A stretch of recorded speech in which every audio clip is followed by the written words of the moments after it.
Hello and welcome to the Record Club, brought to you by Record Store Day, the official charts and National Album Day, proudly in association with Bowers and Wilkins. My name is Jess Izzat. Thank you so much for joining us. We're very excited to say that our guest this evening is Jordan Rakei to talk all about his brand new album, The Loop. If you are new here, we're going to be spending the next half an hour or so talking to Jordan about the brilliant new record, and then we're going to be putting forward some of your questions about the album for him to answer. So if you want to get involved, drop us a question in the comment section below. I'm going to be asking a selection of them in the second half of our chat. And on top of that, one lucky person who sends in a question today is going to be randomly selected to win a pair of Bowers and Wilkins PX7 Season 2 over-ear noise-cancelling headphones, which is a really wicked prize, especially to listen to the album too, so do not miss out.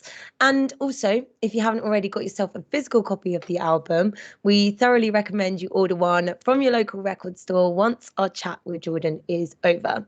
So let's get straight into this week's Record Club. Big hello to Jordan Rakei. Welcome. Hello, how's it going? Yeah, good. How are you? Yeah, very good, thanks. Very happy for the album to be out in the world and just feeling grateful. Yeah, Jordan, I hope you know that your music has been the soundtrack to everyone's like chill and relaxation and downtime for absolutely years. Like all the chill shows that I've ever done, all like the chill stations, I feel like Jordan Rakei is a staple. Oh, that's nice. It's funny, that is sort of like a reflection of my personality, so I'm just trying to ooze the chill into others. I mean, it's working. You feel pretty chill about the album? Has it Yeah, all been... yeah, I do. It's been really good. It's sort of a new sound for me, so there was a bit of apprehension in the lead up. Naturally, like we always worry about what our fans or new fans will think of the music, but I feel really proud of what I made, and yeah, just super grateful that people can hear it as like a full body of work now. Because when you release singles as well, you're sort of just waiting, like, oh, I want you to hear these all in the right order. But yeah, I'm just grateful it's out now. Yeah, maybe you're like, that's not everything though. I've worked on like a whole like Yeah, body of work to go with this. yeah, Um, exactly. oh, amazing. Well, obviously, congratulations on the loop. We always start the record club with a question from one of the many amazing independent record stores from across the UK. And this week's question comes from Slide Records in Bedford. Have you been No, I've to never Slide been. Records? No. No. Well, they've got a good question for you. They said the album is stunning and a lot has been written about the biggest sound and orchestration. What were the biggest risks that you took on this record and what are you most proud of? Well, one risk that was huge for me was I had worked with musicians that I'd never had met before. So I went into a really high pressure, high budget scenario at a studio with six people I'd never met, and I'd booked it for 2 weeks, and I was just hoping something that was going to be my album process. And luckily, it went really well through the recommendations of all of my connections in the music scene. Like all the people that came were just super professional and insane musicians and like great people. So, but it was very risky to bank it all on like six, like a massive blind date, basically. Where we had to make an album that felt very emotional, but none of us knew each other. So that was the biggest risk for sure. What was the decision-making process behind that? Like, could you have picked some people that you knew or that you'd worked with before, or was this just a sort of challenge that you wanted to approach in this way? I think it's just a new challenge because this is my fifth album now. I sort of got set in my ways with my process and was just Mm. looking for a way of like mixing it up. And I wanted to get away from the instruments because a lot of the time I play a lot of the instruments myself, but I wanted to bring in people that added a different flavor, if you know what I mean. So, yeah, bringing in this random person over here and suggesting something, and now I've got to sort of, navigate with this guitarist over here, and it was like really fun to sort of channel myself through different people. And what came of it was like a different sound that I could never really dream of making. It's funny, I was thinking about this the other day, like in terms of not, I don't make music, but in terms of like what I wear and like I don't know, like say if you're cooking something, like you can fall back on the same things, styles or like ingredients or whatever it is, and then you end up having stuff that always tastes or like feels or looks the same. Whereas you've kind of pushed the boat out and yeah, you've worked with new people and then you've got this new sound, but it's still you. Do you Yeah. feel like yeah, you've hit that mark? Yeah, that's always the goal. Like when I've made even my first album, when I was going into my second album, I said to myself, like, it just has to be different. Like I don't really care what it sounds like. I just can't do the same process. Otherwise, I feel like I won't be having fun. And that's why I, got into this business, was because I love making music, but pushing myself. So I guess what ties it all together, like, yes, it's a new sound. There's a bit of what I call like old Jordan in there, with like my soul upbringing and hip hop influences. But what ties it together is just my voice and my stories lyrically. Everything else is a little bit different musically, but yeah, it's just, I guess, the thread of me throughout the years as a singer is what's kept all of my music that's gone in different directions together. It's just me, the singer, has sort of glued it all, if that makes sense. Mm-mm. Obviously, I have to say big ups to everyone at Slide Records. Thank you for your questions. Um, Jordan, yeah, we've mentioned that the loop is sounding like bigger sonically with the orchestration, the strings, the choir. Is it true that your booking at the Royal Albert Hall had an influence on this? Yeah, it's true. It's funny because I had got told by my booking agent that's what we're going to do next. And I was like, there's no way I can play that venue. I don't have the music to fill that space. And so I was like, oh no, I need to make an album now that's like huge and triumphant and like, like a theater sized, like a hall sized record. So yeah, whenever I was making production decisions, I was like thinking of a synthesizer, and I was thinking, well, why use a synthesizer? I need to use an orchestra. Or why use one singer? I need to use 10 singers. And it was this maximalist approach, because I kept thinking about that show and sort of visualizing the stage. And I thought, like, okay, how will this song sound on a big stage? And yeah, the problem is now I've made such a big record. It's like, how am I going to replicate it when I play smaller shows? But that's another problem I'll work out. But at Royal Albert, we're going all out and doing a big, the big shebang.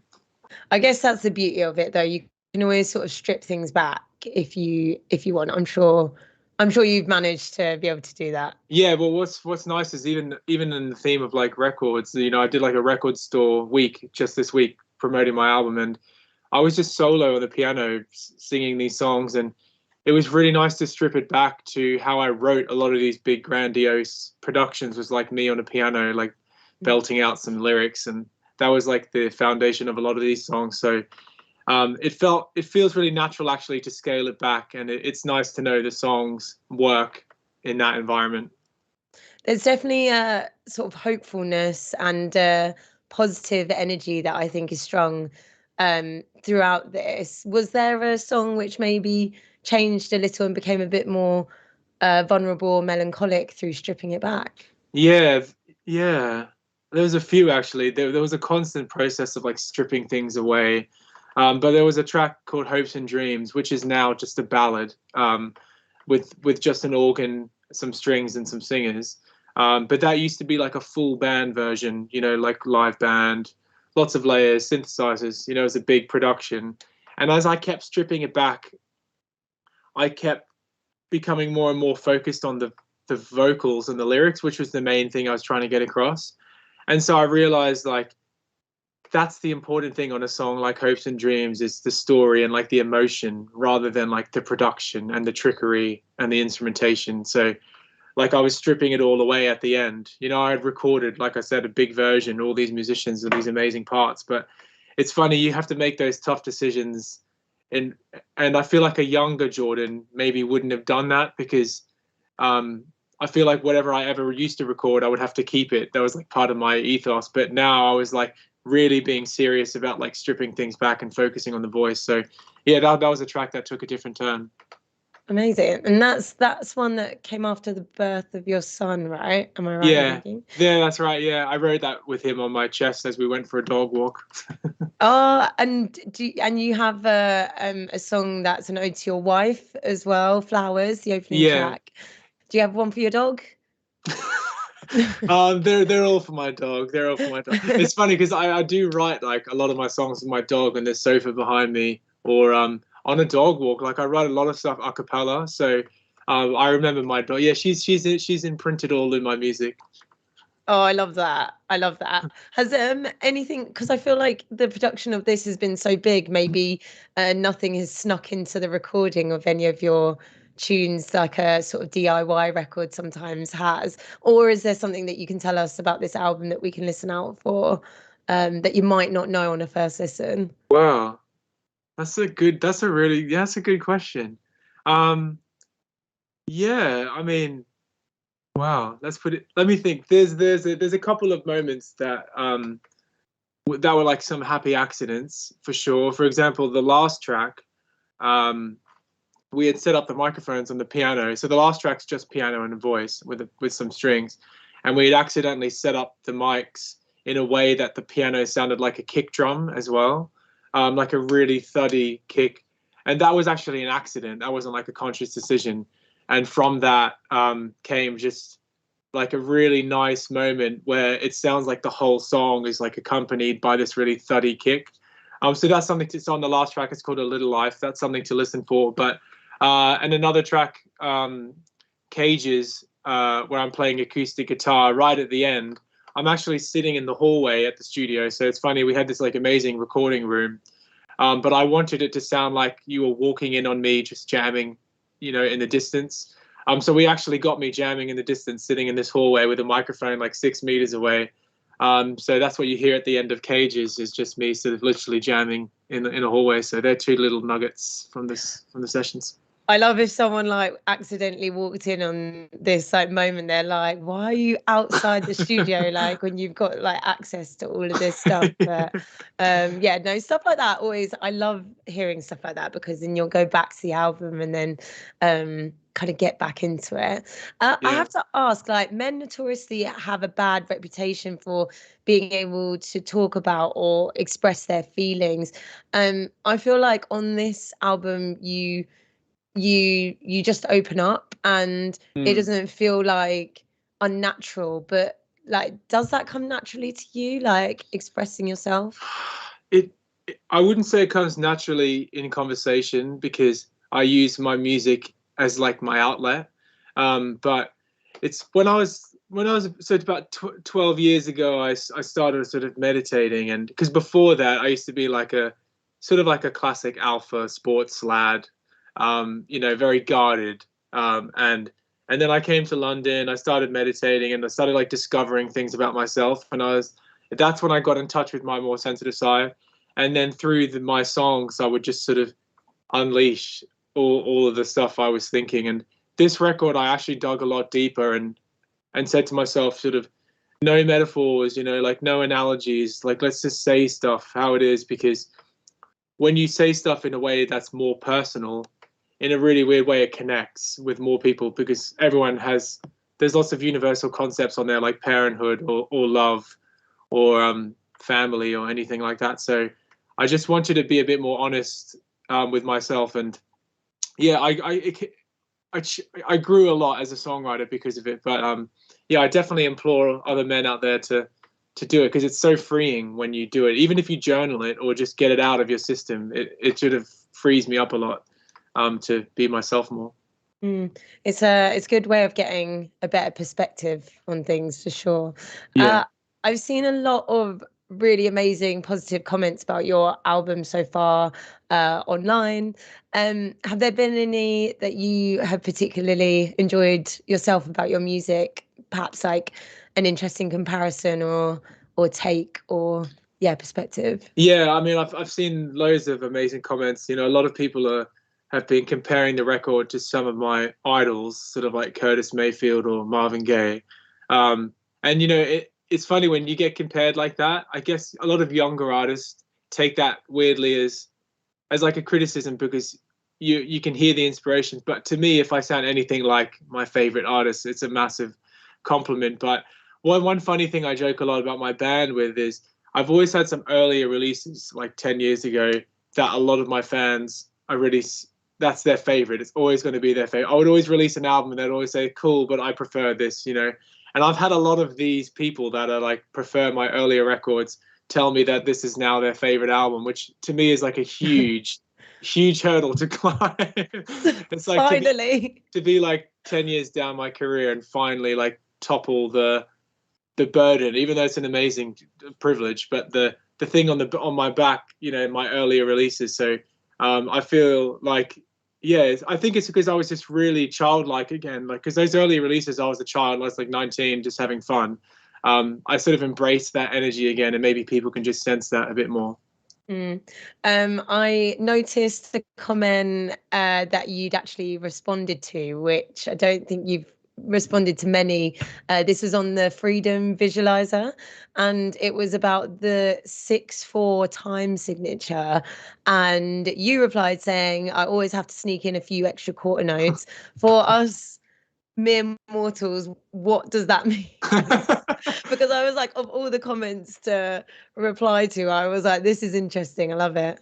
Yeah, well, so what that basically means is, I guess I guess you can make a song that feels so natural, someone can get encapsulated by it straight away. You press play, they feel like they're in the world. You can understand it because I feel like a lot of listeners need to understand something, and then they'll really start listening to the melody, the lyrics, the beat, or whatever.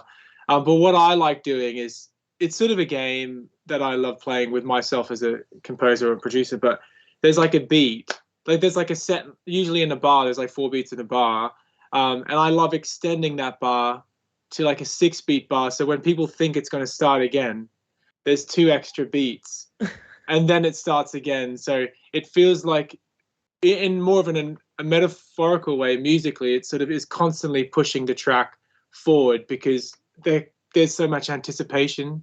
And that's like a really subtle like time signature thing.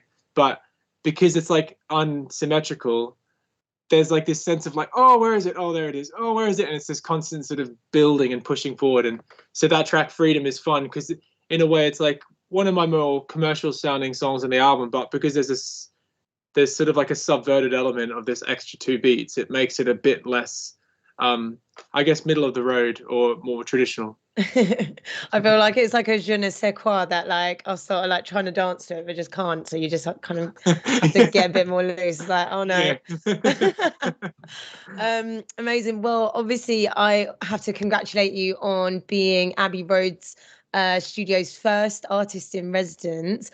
I wanted to know, like, how did this come about being the first, and what does it mean?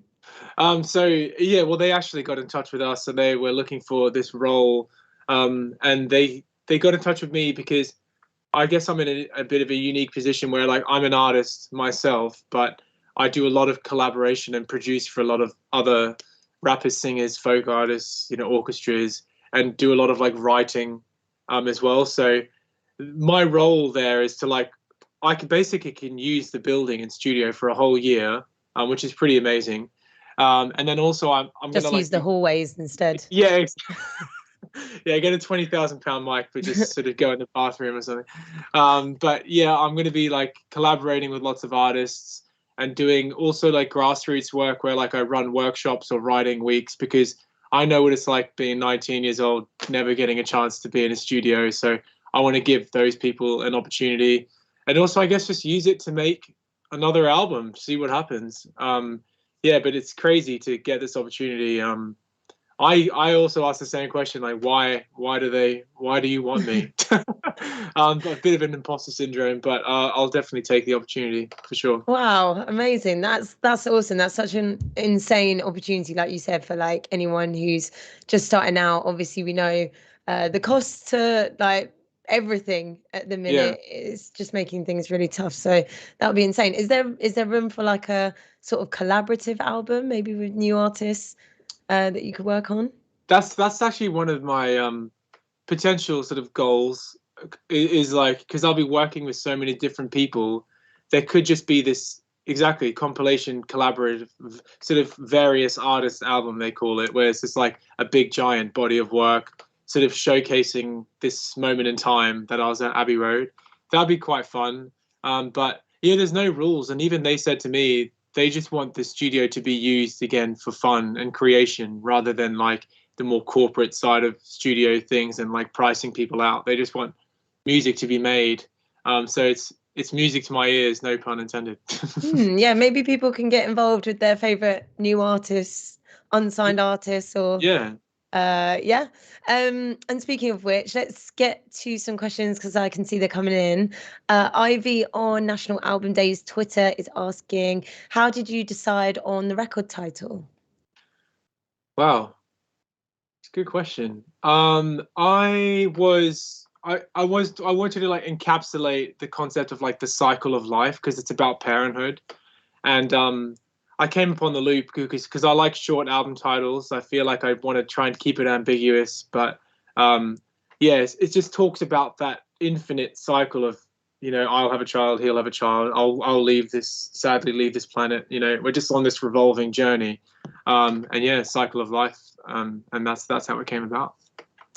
We have Amy on the Record Club's Facebook asking, what was the most rogue place that you've written a song or lyrics?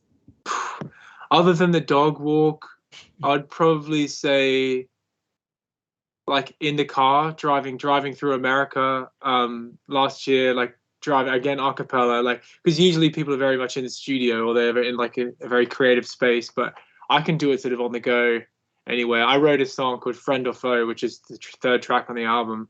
I love that one. Just in the car, literally, like I was like clapping, on my shoulder. Obviously, I had one hand on the wheel, and was it's like Friend or Foe. And I was just sort of like trying to sing along, and I was like, I had to remember the lyrics, and I was workshopping the lyrics over like an hour drive, and then by the end, I basically had the verses, like freestyled it. So that was a pretty abstract location. When you do stuff like this, are you always on your own, or Yeah, do you definitely, okay? Because I was gonna yeah. say someone else sat in the car, like in the passenger, like, all right. Yeah, I mean, definitely when I'm walking around the house doing it, my wife's always just like watching me, like, "Oh my God, give me some space." But no, it's usually on my own. And we have Jerome on the Record Club's Twitter says, how do you know when an album is finished? Damn, I think when it just feels good, because you can always overthink it.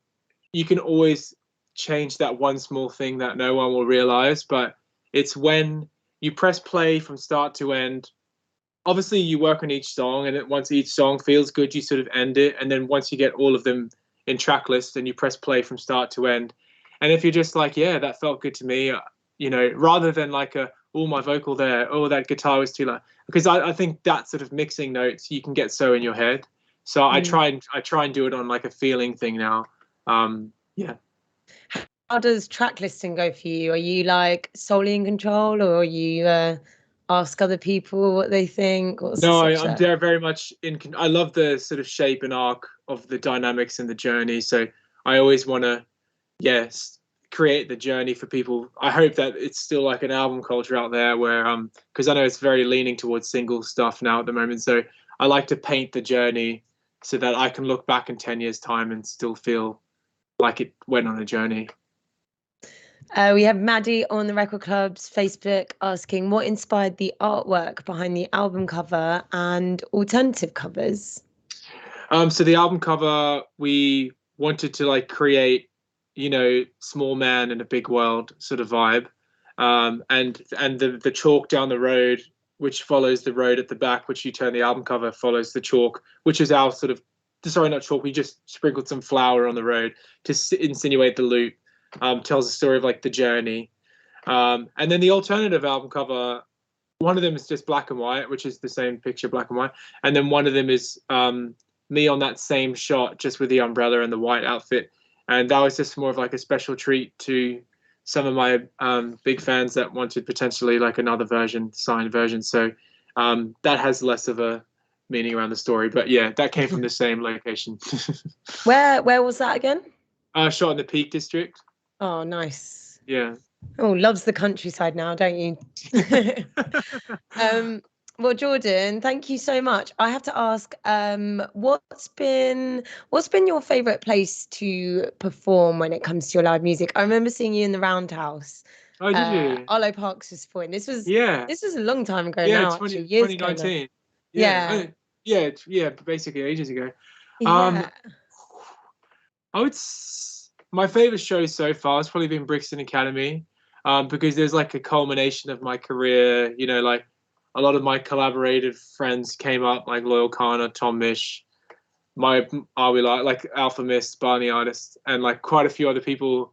Like it was a big celebration of sort of my career up to that point. So that's going to be a special place in my heart. Yeah, when I look back on things.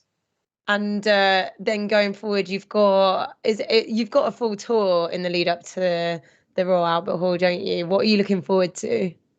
Just looking forward to playing this new album because it's sort of meant to be played live. Like a lot of the recordings were live takes, so it's a bit of a fun live album to play. But I think it's all leading up to those two big shows at Royal Albert, which will be easily the biggest shows in my career. My whole family's coming over from the Southern Hemisphere for it. Oh wow. Yeah, it's like 15 people. It's crazy. So yeah, it's going to be a big moment for me, and like the orchestra, the choir, the horns, and all that stuff. So yeah, I think that'll be, maybe they'll have to trump Brixton. We'll see how it goes. Oh, amazing. Well, if people have tickets that, then they're going to have an amazing time, but it's sold out. So if you don't, then you're going to have to wait till next time. But that is all we have time for today. Thank you so much, Jordan Rakei, for joining us. Thank you so Obviously, much.